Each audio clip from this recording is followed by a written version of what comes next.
Chapter 2. The Landlord. He was a great big man, nearly 7 feet high, with a lined face and dark brown skin. His thick black hair hung down over his eyes and round his ears. He looked as if he had the strength of a horse, with large, powerful shoulders, long arms that reached almost to his knees, and big hands. His nose was hooked, curving to a mouth that might have been perfect once, but was now sunken and fallen.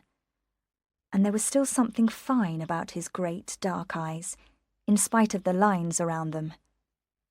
The best things left to him were his teeth, which were all good still, and very white, so that when he smiled, they showed up clearly against the brown of his face. But it was a cold, evil smile.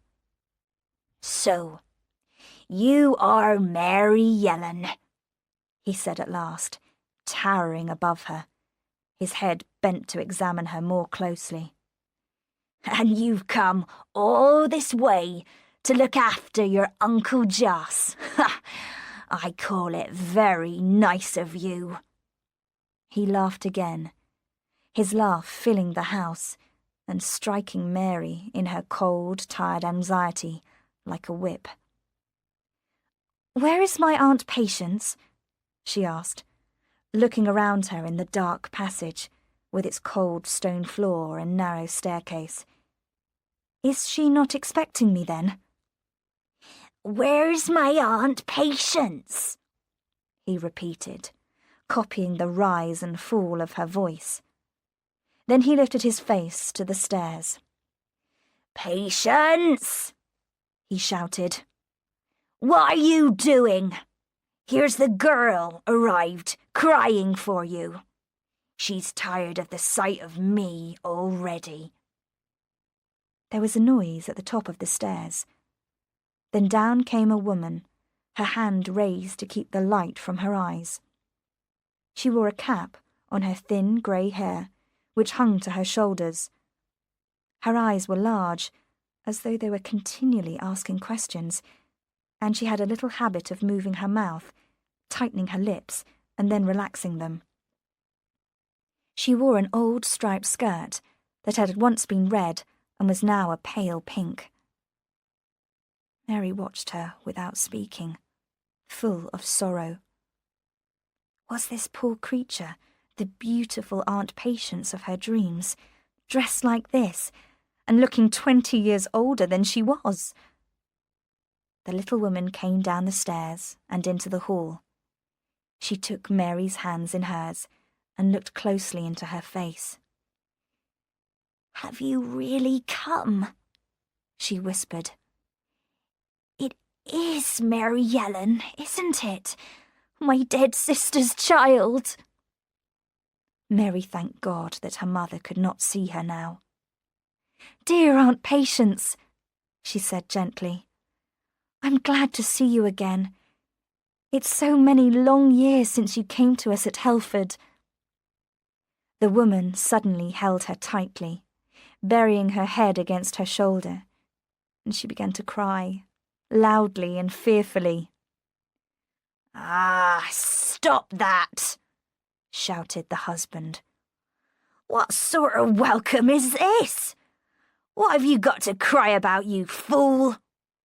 Can't you see the girl wants her supper? Get out to the kitchen and give her some meat and a drink." Aunt Patience controlled herself. She led the way to another dark passage, and so into the kitchen, where a low fire burned. "You mustn't mind your Uncle Joss," she said, her manner changing suddenly to that of a dog that has been trained by continuous cruelty to unquestioning obedience and who, in spite of kicks and shouts, will fight like a tiger for his master. "Your uncle must be treated carefully, you know. He has his ways, and strangers don't understand him at first. He's a very good husband to me, and has been ever since our wedding day."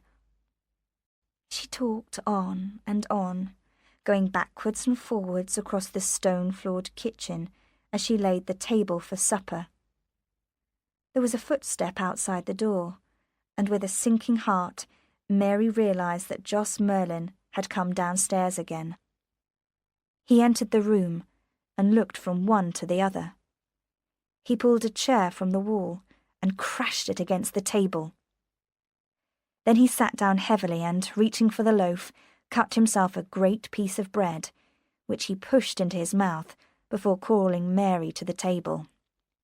"You need food, I can see that," he said, and carefully buttered the loaf. He cut a thin piece from it, and then cut this into 4 quarters for her. The whole business, very delicately done, and quite different from his manner in serving himself, so much so that to Mary there was something almost frightening in the change from roughness to gentle care. It was as if there was some power in his fingers which turned them suddenly and unexpectedly into skillful servants. "Patience," he said. "Here's the key. Go and get me a bottle, in the Lord's name. I've a terrible thirst." In a few minutes, his wife returned with the alcohol, which she put in front of her husband, and while she finished her cooking and served Mary and herself, he began drinking, kicking the leg of the table.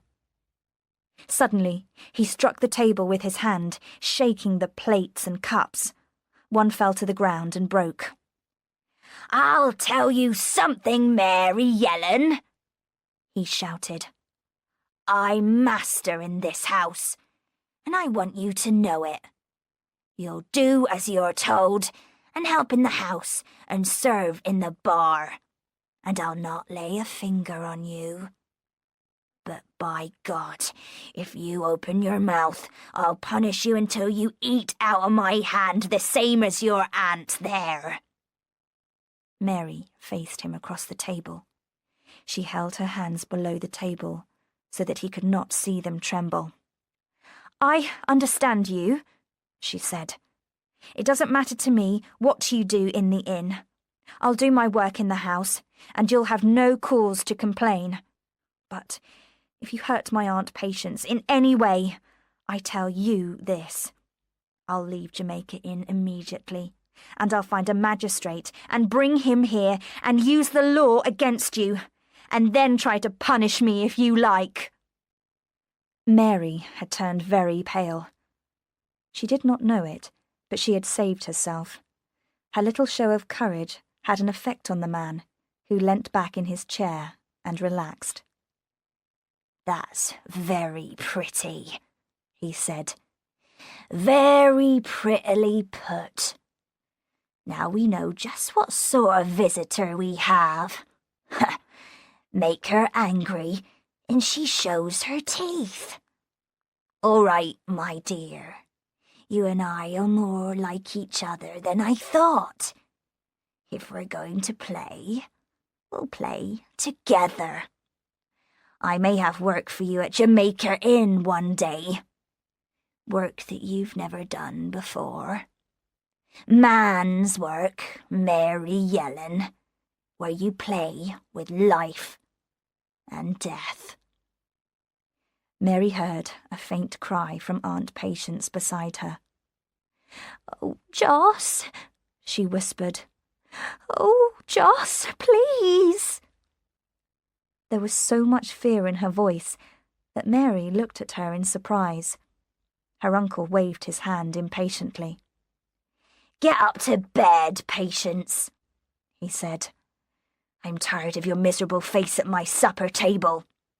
This girl and I understand each other." The woman rose immediately and went to the door. After a last helpless look over her shoulder, she went upstairs. Jos Merlin and Mary were alone. He pushed the empty glass away from him and folded his arms on the table. "There's been one weakness in my life, and I'll tell you what it is. It's drink. It's a curse, and I know it. I can't stop myself. One day it will be the end of me, and a good thing too. Days go by, and I don't touch more than a drop. And then I'll feel the thirst come on me, and I'll drink for hours. I talk then, talk until everything I've done is told to the four winds. I've told you because I've already had too much and I can't hold my tongue. But I've not lost control of my head. I've not had enough to tell you why I live in this forgotten place and why I'm the landlord of Jamaica Inn. His voice was hardly more than a whisper. The fire had sunk low, and dark shadows stretched long fingers on the wall. The light on the table threw a great, ugly shadow of Joss Merlin on the ceiling. The coaches don't stop here now. I don't worry. I've visitors enough. The farther the gentlemen keep away, the better pleased I am. Ah, there's drinking here, all right, and plenty of it too. There are some who come to Jamaica Inn on Saturday night, and there are some who turn the key of their door and sleep with their fingers in their ears. There are nights when every house on the moors is dark and silent, and the only lights for miles are the windows of Jamaica Inn. They say the shouting and the singing can be heard as far down as the farms below Rough Tor. You'll be in the bar those nights, if you like, and you'll see what company I keep. Mary sat very still, holding tightly to the sides of her chair. They're all afraid of me, he went on. The whole cursed lot of them. Afraid of me, who's afraid of no man. It's the drink that's been against me. Drink and my hot blood. It's the curse of all of us, Mary. There's never been a Merlin yet that died peaceful in his bed. My father was hanged at Exeter. He had a quarrel with a man and killed him. I'm the oldest of 3 brothers, all born under the shadow of Kilmar.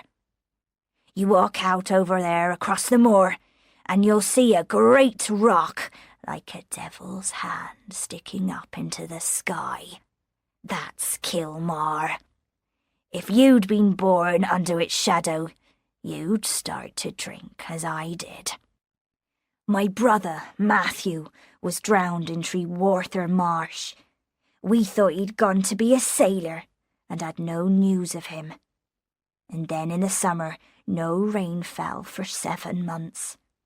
And there was Matthew, sticking up in the marsh, with his hands above his head and the birds flying round him.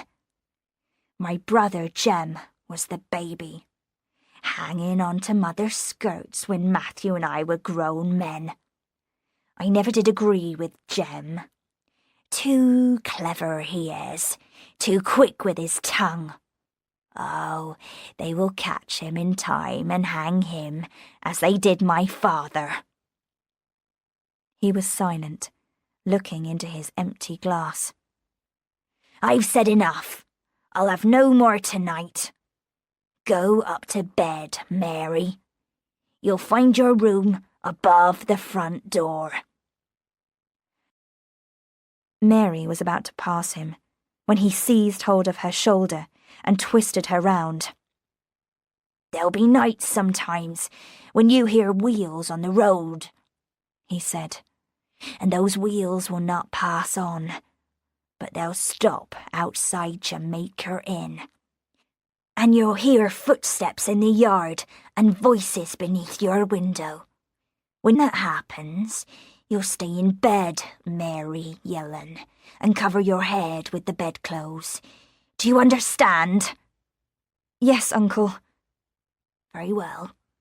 Now go. And if you ever ask me a question, I'll break every bone in your body. She went out of the room, into the dark passage, and up the stairs, feeling the wall with her hands. Her uncle had told her that her room was over the front door. Her box lay on the floor. The walls were rough and unpapered, and the floorboards dirty. A box, turned on its side, served as a table, with a cracked mirror on top. The thin bedclothes were not dry enough to sleep under. She went to the window and looked out. The wind had gone down, but it was still raining, a thin, miserable rain that ran down the side of the house and mixed with the dirt on the window. Whatever she would have to face in the future, and no matter how frightened she might be, she would not leave Jamaica Inn now. She must stay with Aunt Patience. She was needed here. And so Mary lay, fully dressed, on her hard bed, her mind working while she prayed for sleep. She counted the minutes and the hours of an endless night, and when the first bird sang in the field behind the house, she counted no more, but slept like a dead thing.